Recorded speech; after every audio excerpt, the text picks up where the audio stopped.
What is universal basic income? Basic income is the idea of having an income that goes to every single citizen. Now, some are going to pay taxes, and that's going to effectively bring some of that back, but every single person gets it, whether regardless of how rich or how poor they are. So it effectively puts a floor under everyone's income.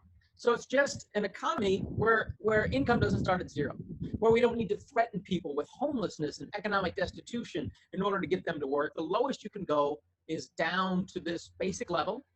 And then if we want you to do some other work, then everybody else has to give you some good wages and reward you with a good job to get you to do any work on top of that.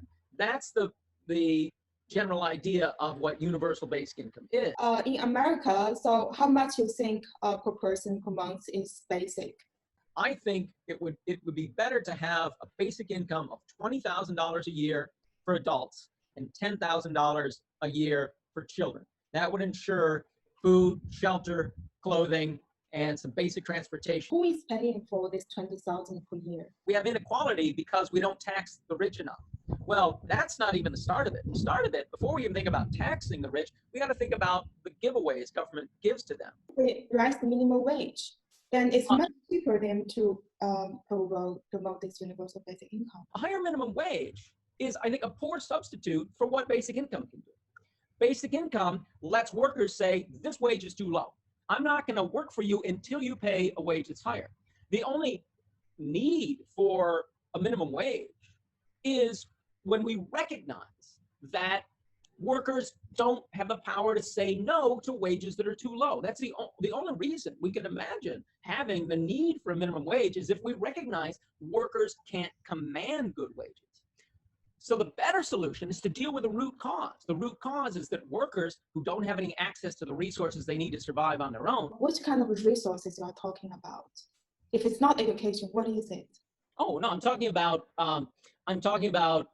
land, natural resources, and everything that we make out of them. Any form of property is made partly out of human labor and partly out of all the resources that the earth has to offer. There's labor work into it. Why should I get 20,000 US dollars per year if I didn't work?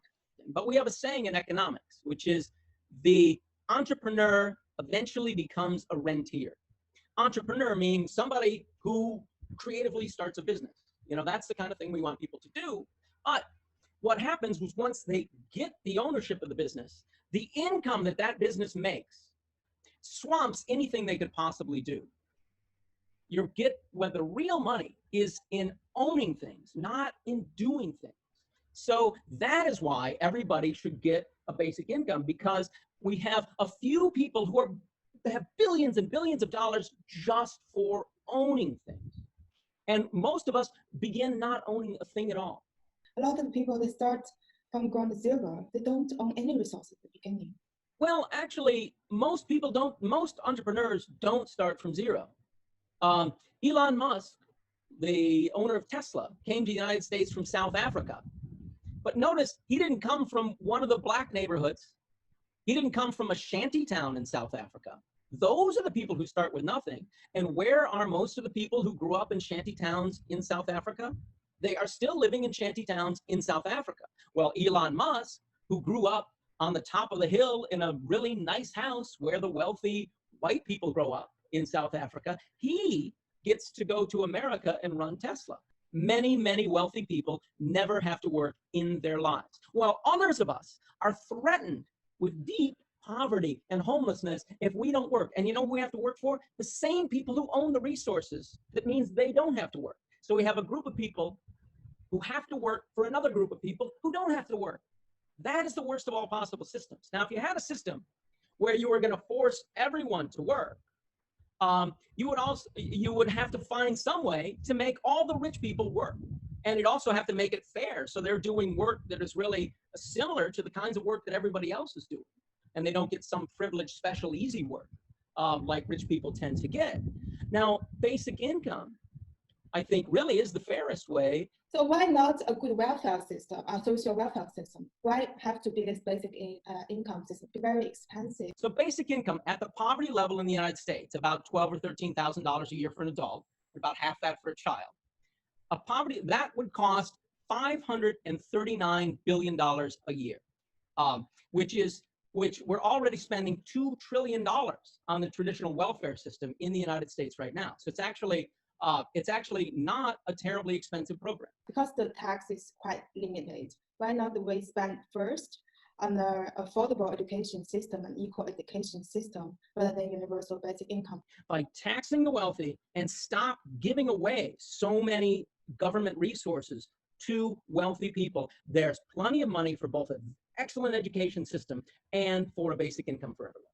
Reality, it's already difficult to tax the rich more, even to make the education system affordable, let alone to implement this universal basic income, right? How can you getting from here to there then? Well, we need to have greater democracy and reforms so that the richest few do not control our government's decision making. That is really the basic reform that underlies all the other reforms that we need in the world today, is that our governments, even the democracies, are not true democracies.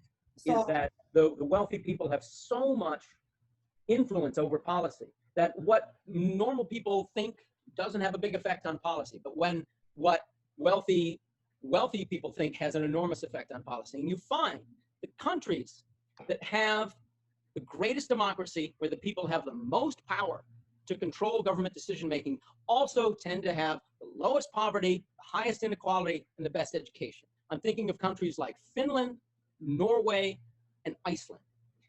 These countries have an excellent educational system, and they have good social services and fairly low inequality. We need the kind of democratic institutions that these countries have. It's not universal basic income we're talking about. It's about the democracy we're talking about, which caused all the problem, right? Then it's a little bit like paradox. First of all, you really need democracy to actually implement this kind of universal basic income.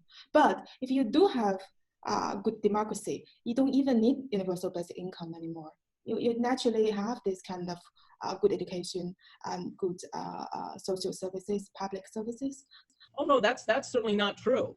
In Finland and Norway have some of the strongest basic income movements in the world today.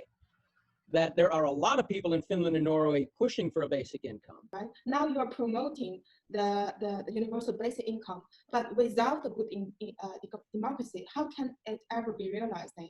So it's not impossible to have basic income in the type of not fully democratic society that we have now. And we now, I think we'd be much more likely to get it if we had better democracy, if we move towards the Nordic model of democracy. I certainly favor that. How to do that, I don't know. We all specialize in something. And I chose earlier in my career to specialize in basic income rather than specialize in improving democracy, even though I think they're both very worthy goals. And there are a lot of people who are out there that are specializing in improving democracy, and I support and I follow what they're doing.